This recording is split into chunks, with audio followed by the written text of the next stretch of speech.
అందుకే ఈరోజు కూటమి ప్రభుత్వంలో ఉన్న వాళ్ళకి భయం వేసి జూన్ 18లో అది ప్రైవేట్ వెహికల్ కింద ఆయన పడ్డాడు, కానీ ఏమీ జరగలేదు. ఆయనకు ఒక సైడ్ కొంచెం స్వల్ప గాయాలైతే 108లో హాస్పిటల్కి పంపించామని చెప్పి యాక్సిడెంట్ చేసిన ప్రైవేట్ కారు నెంబర్ని డిస్ప్లే చేస్తూ ఆ కార్ని సీజ్ చేయడం కూడా జరిగింది. మళ్ళీ జూన్ 22కి ఎలా మారింది? జగన్మోహన్ రెడ్డి గారు కారు కింద ఒక తలకాయ దొల్లినట్టు వాళ్ళు ఒక వీడియోని సోషల్ మీడియాలో రిలీజ్ చేసి దాని మీద షర్మిల గారితో, పయ్యావుల్ గారి కేశవతో, అలాగే చంద్రబాబు నాయుడు గారు హోంమంత్రి ఎలా మాట్లాడిన తర్వాత ఎస్పీ గారు అవును జగన్ గారి కారు కిందే జరిగింది అని మాట్లాడారు అంటే మీరు అర్థం చేసుకోవాలి. ఇదంతా కూడా జగన్ గారికి వస్తున్న జన సపోర్ట్ ని చూసి జలసీతో చేస్తున్నదే. ఈ రోజు వరకు Z+ కేటగిరీ ఉన్న జగనన్నకి ఒక మంచి బుల్లెట్ ప్రూఫ్ వెహికల్ ఇవ్వరు, పోలీస్ ప్రొటెక్షన్ ఇవ్వరు, రో పార్టీ ఇవ్వరు. సో ఎవరిది ఫెయిల్యూర్ ఒకసారి చెప్పండి. నిన్న ప్రెస్ మీట్ లో ఆవిడ చెప్తుంది చాలా గొప్పగా, హోంమంత్రి కందుకూరులో అంటే 8 మంది చనిపోగానే అయ్యో పాపం అని చంద్రబాబు నాయుడు గారు పరిగెత్తుకుంటూ వెళ్ళి అందరి ఇండ్లలో పరామర్శించి ఆయన సొంత డబ్బులు ఎక్స్గ్రేషియా ఇచ్చాడంట. ఆయన అధికారంలో ఉన్నప్పుడు ప్రభుత్వ డబ్బే ఎక్స్గ్రేషియా ఇవ్వడు ఆయన చేతగానితనం వల్ల చనిపోయిన వాళ్ళకి. అలాంటిది ఆయన సొంత డబ్బులు ఇచ్చారంటే ఎవరైనా నమ్ముతారా?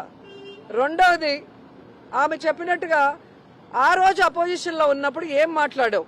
కందుకూరు ఇన్సిడెంట్ జరిగినప్పుడు పర్మిషన్ లేకుండా సందులు గొంతుల్లో మీటింగ్ పెట్టి చంపేసి పోలీసు వైఫల్యం, ప్రభుత్వ వైఫల్యం, మాకు ఒక అపోజిషన్ లీడర్ కి ప్రొటెక్షన్ ఇవ్వరా అని చెప్పి మాట్లాడిన వ్యక్తి ఈ రోజు ఆవిడ మాట్లాడుతున్న మాటలు మీరు ఒకసారి గమనించండి.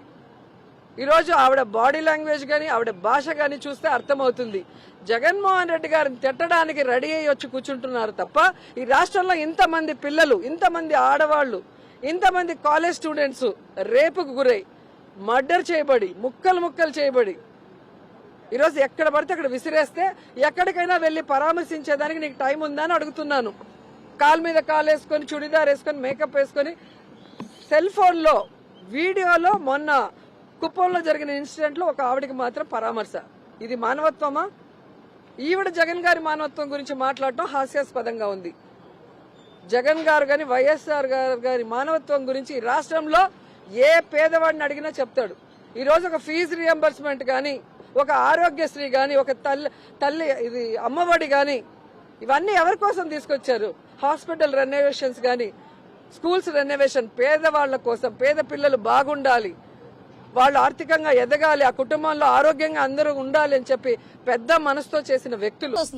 చికెన్ కొట్ల దగ్గర కూడా చిల్లర వ్యాపారాలు చేసే నువ్వు, ఆఖరికి బసారీ కొట్టు వాళ్ళ దగ్గర కూడా మామూలు తీసుకునే నువ్వు, గ్రానైట్ వ్యాపారస్తుల దగ్గర కూడా మామూలు తీసుకునే నువ్వు, ఎర్రమట్టి అమ్ముకునే నువ్వు ఈ రోజు నీతులు చెప్తున్నావు.